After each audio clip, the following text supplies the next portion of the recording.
Hello, everyone. Thank you so much for joining us. So many of our Detect and Detox users get exposure to toxic chemicals through like food packaging, takeout containers, can liners, and much more. And these exposures are even higher in communities with lower income. So it's really important for us to educate communities and help nourish them by introducing more whole foods through outreach programs. And that's why today we're really excited to be joined by Ben Turner, a community advisory board member for our friends at Bench to Community. So Ben is going to discuss food justice and why there is a food gap and what we can do about it. So I just saw him.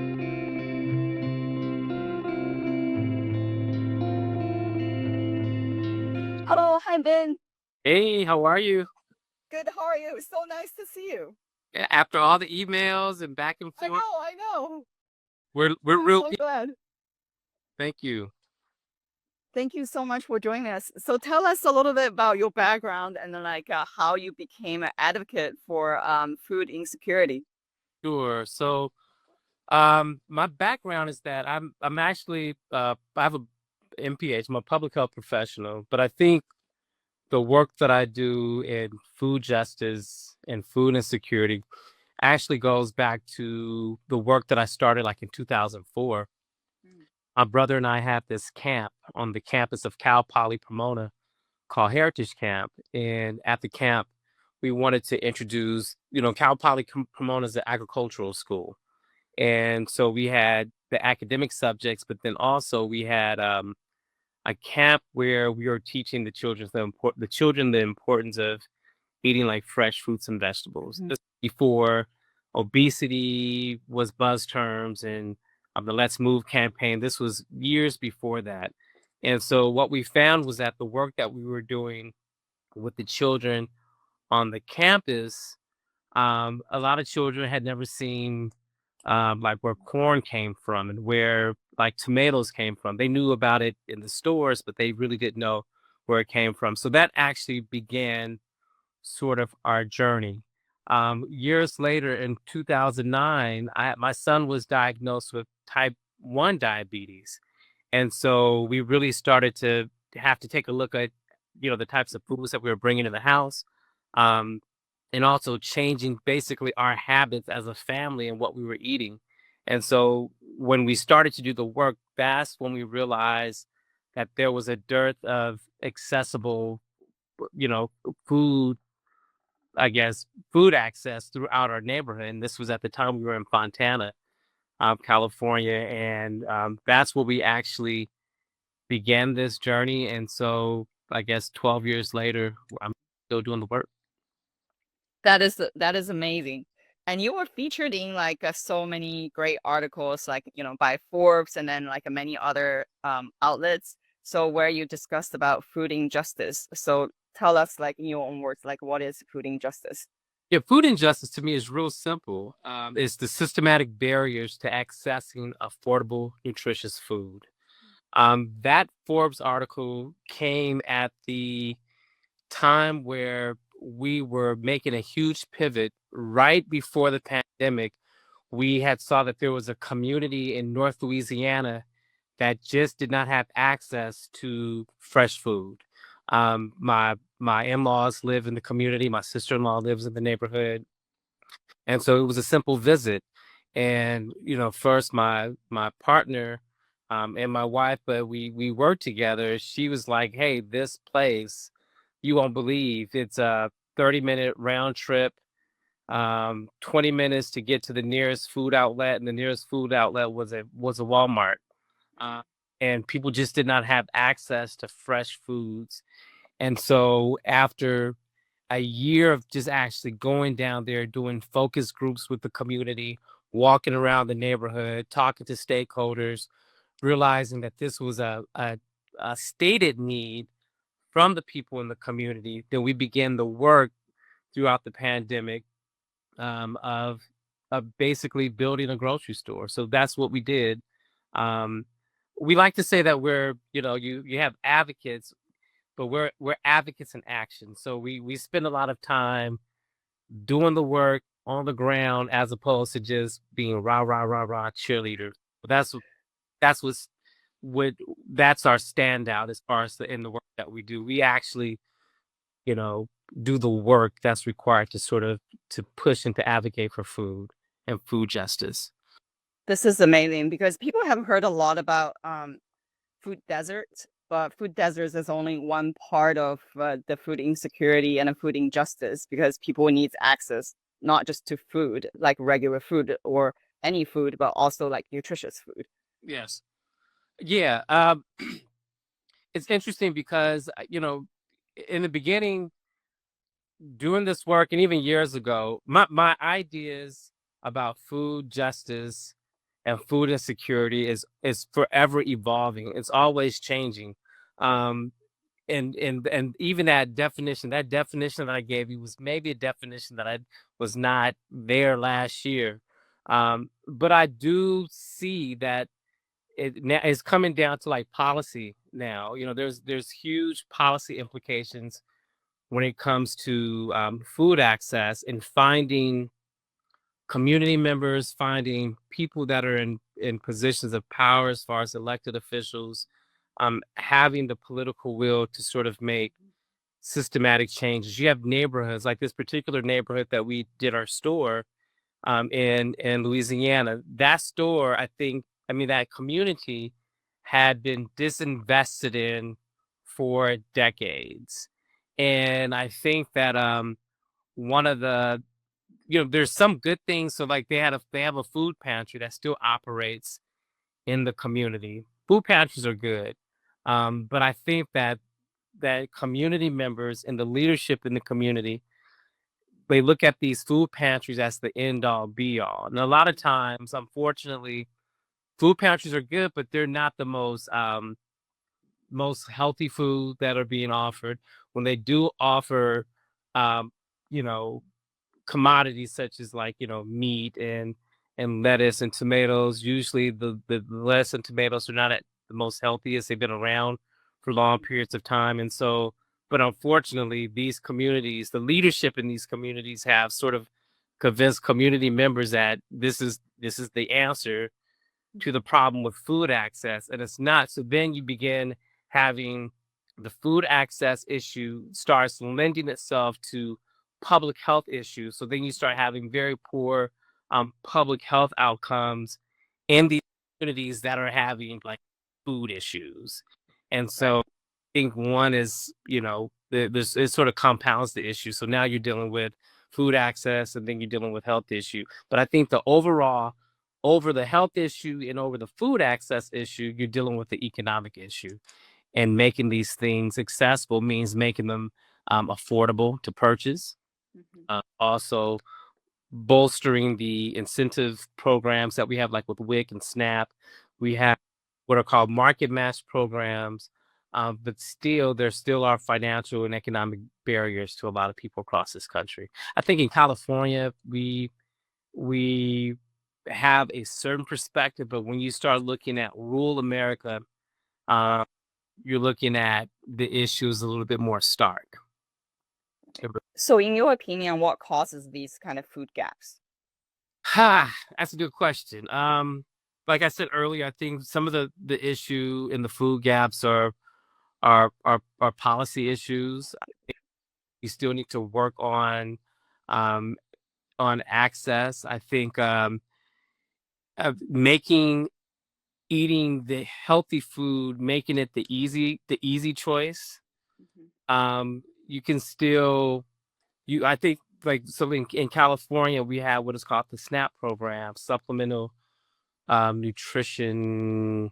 A is I don't know what A is for, but it's basically you're able to use your food stamps Mhm. at farmers markets, and you can also access fruits and veggies using your SNAP, and then you have other programs. You have community programs. We have a building healthier home program with the city of Rancho Cucamonga. Those types of programs, which is their economic base, Mhm. it helps um, supplement the purchasing of fresh fruits and vegetables. Those are the types of programs that we need. I think that it's I think it's coming down to an economic issue of closing these gaps. Yeah. And this education program obviously is also really important to raise awareness so then people can start thinking about it and even Yeah. just keeping the back of their head. Right. So, I think there's a it's a two-prong approach when and it may be a third prong, but in my case, there's two prongs approaches. So with the program that we had in Cotton Valley, we have partnered up with the Louisiana Department of Agriculture and LSU, Louisiana State University Department of Agriculture, and we had community members and teachers that would come into the store, and we would put flyers out throughout the town, and teach young adults and children the importance of a balanced meal. So there's that component to it. Mhm. And then, what we tried to do was incentivize the process. So any student or any child that came through that program in our store, they would receive a discount or, a coupon, $5 in value to shop in the store. So not only are you educating them on what a tomato is, but how to use that tomato. And the same thing that we have with our building health home program in the city of Rancho Cucamonga. Each community member that has a child in the home ages 0 to 5, they receive, I think, anywhere between $20 to $40 to spend at a farmer's market each month. And on top of that, they have to, before they actually get the bucks, they have to attend sort of like a nutrition or a cooking class.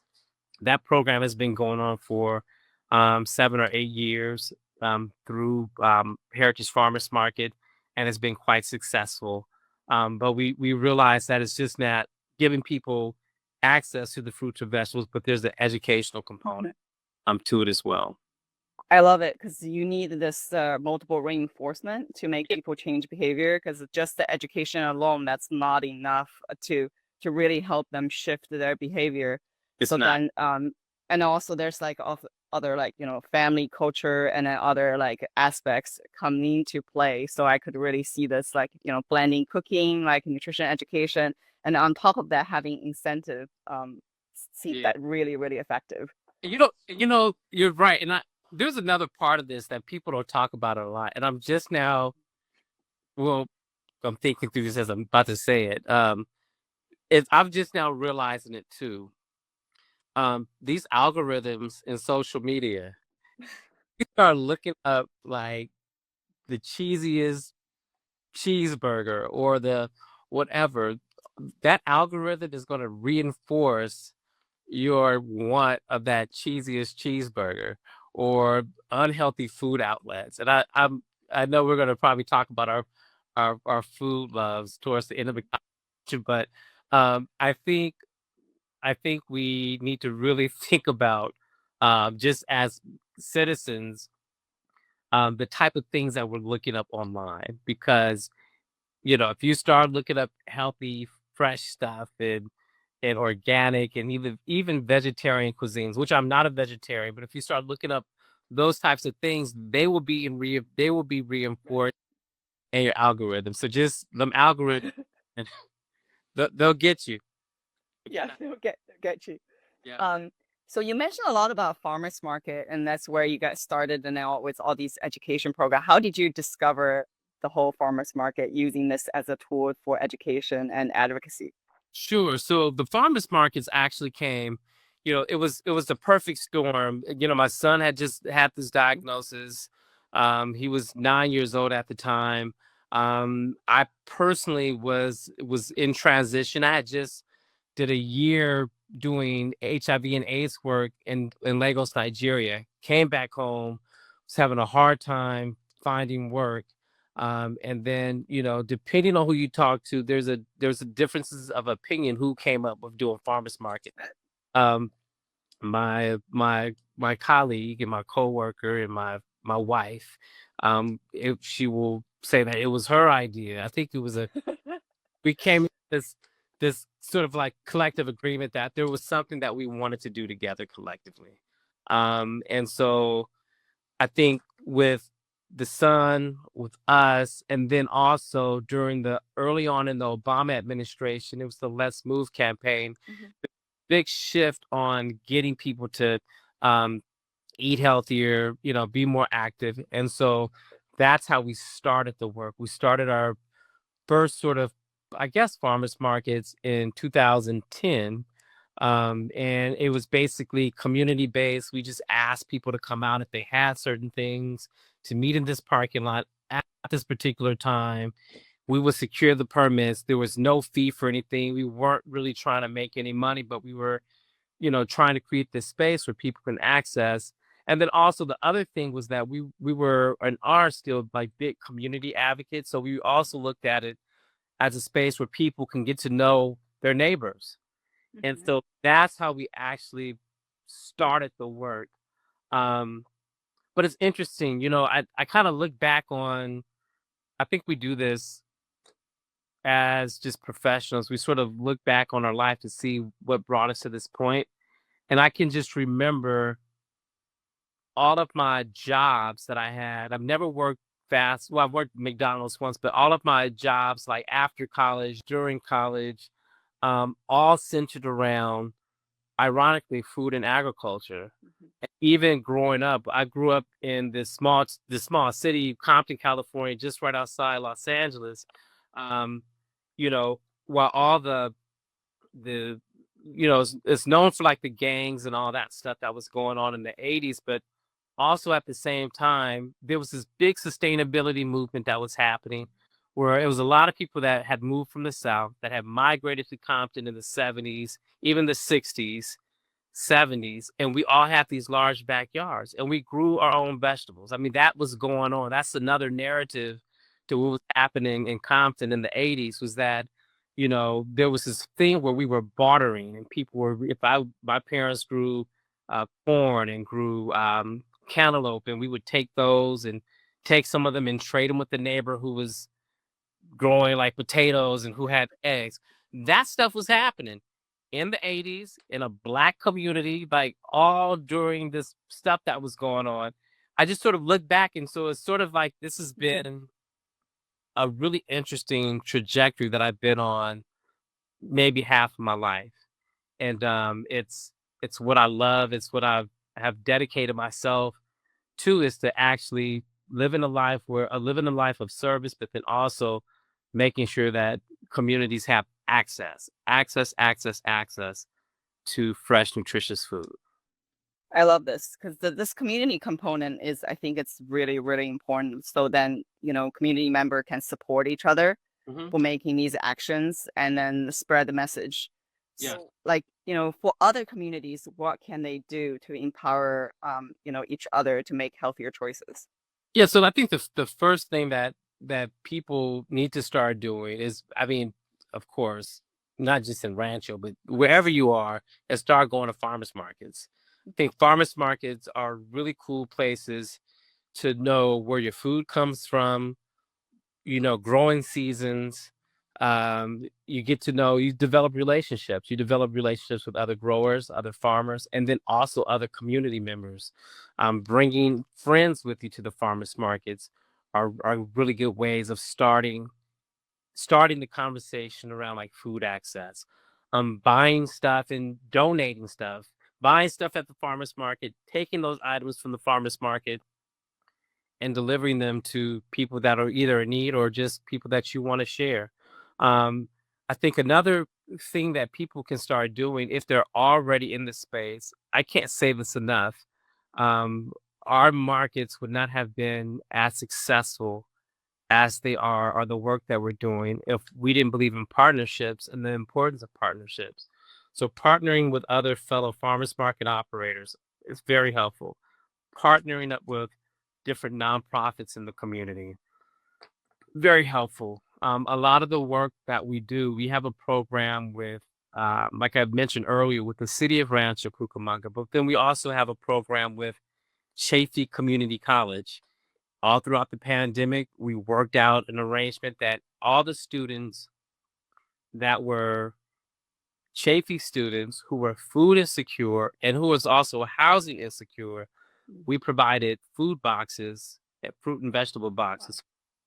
And so from that and from the pandemic, from that partnership, now we have a operating certified farmers market on the campus. The farmers market is for students and community members. But those are partnerships that we've developed over the years. And so even the work that we were doing in Louisiana, even though the stores no longer we had to close it, it was a business. It wasn't making any business. So, but throughout that process, we made sure that we partnered with other stakeholders in the neighborhood and in the community. Partnerships are important. That's actually a different story. I think it's worth another Instagram live.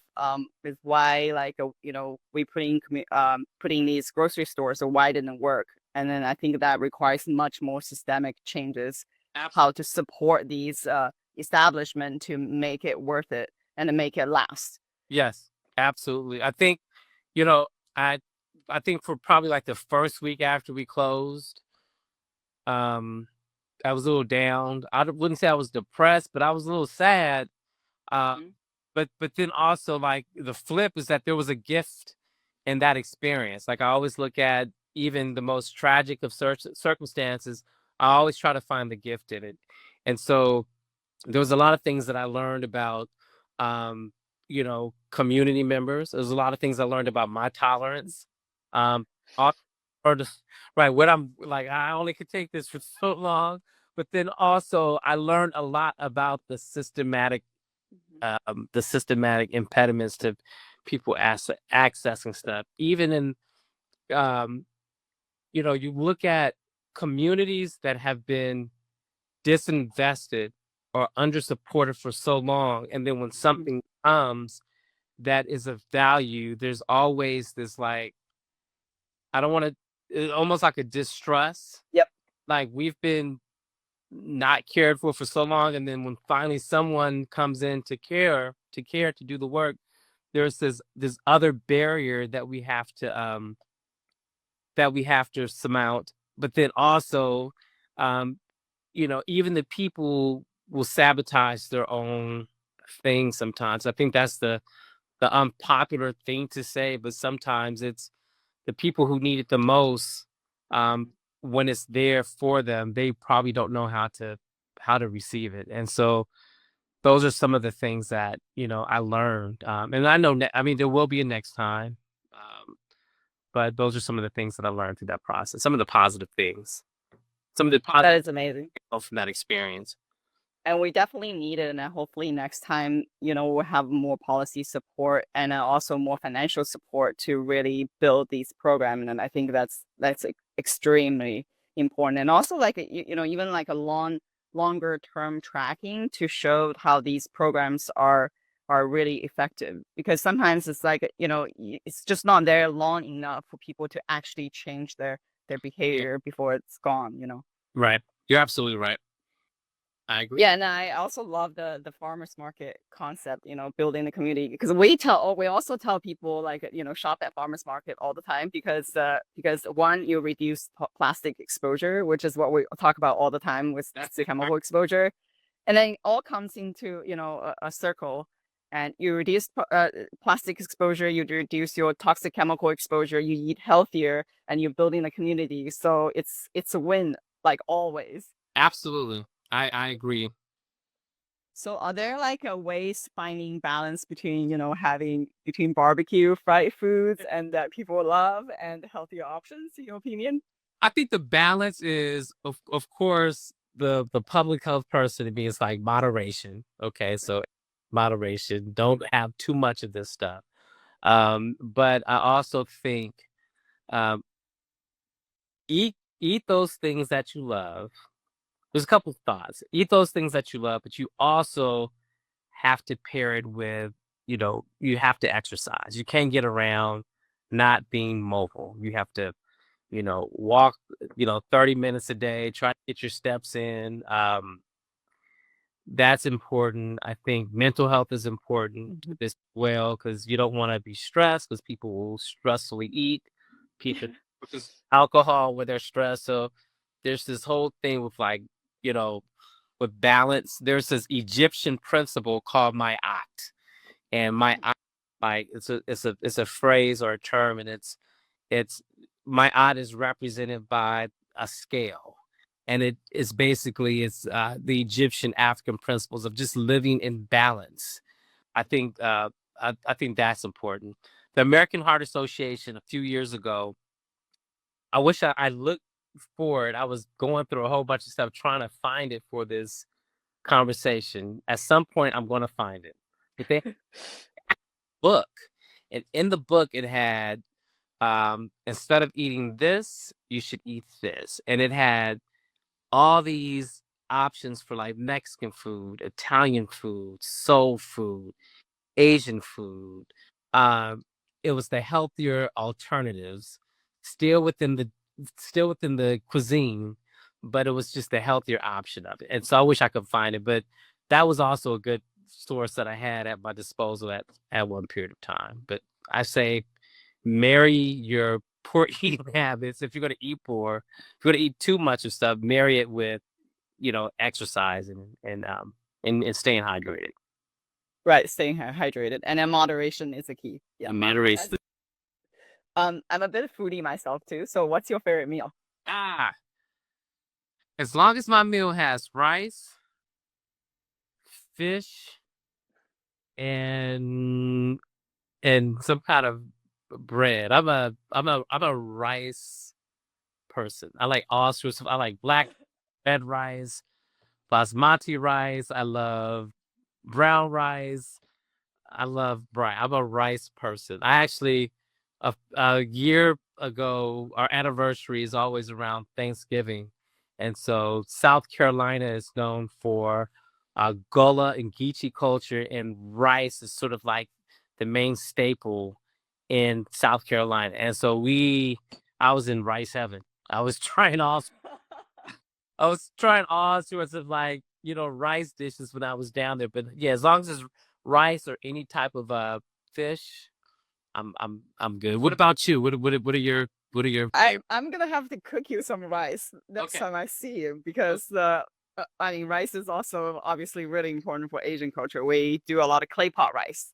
Oh wow. Um, so it's all rice. All right. Okay. I'm looking forward to it. This is awesome. So thank you so much for joining us today and thank you so much for everything you do. And I know we're gonna have a new collaboration coming up, so we're gonna have to invite you back, talk more about food, and everything around food. Exciting. Thank you for the opportunity. Thank you so much. Thank you everyone for joining. Talk Bye. to you guys soon. Bye-bye. Bye.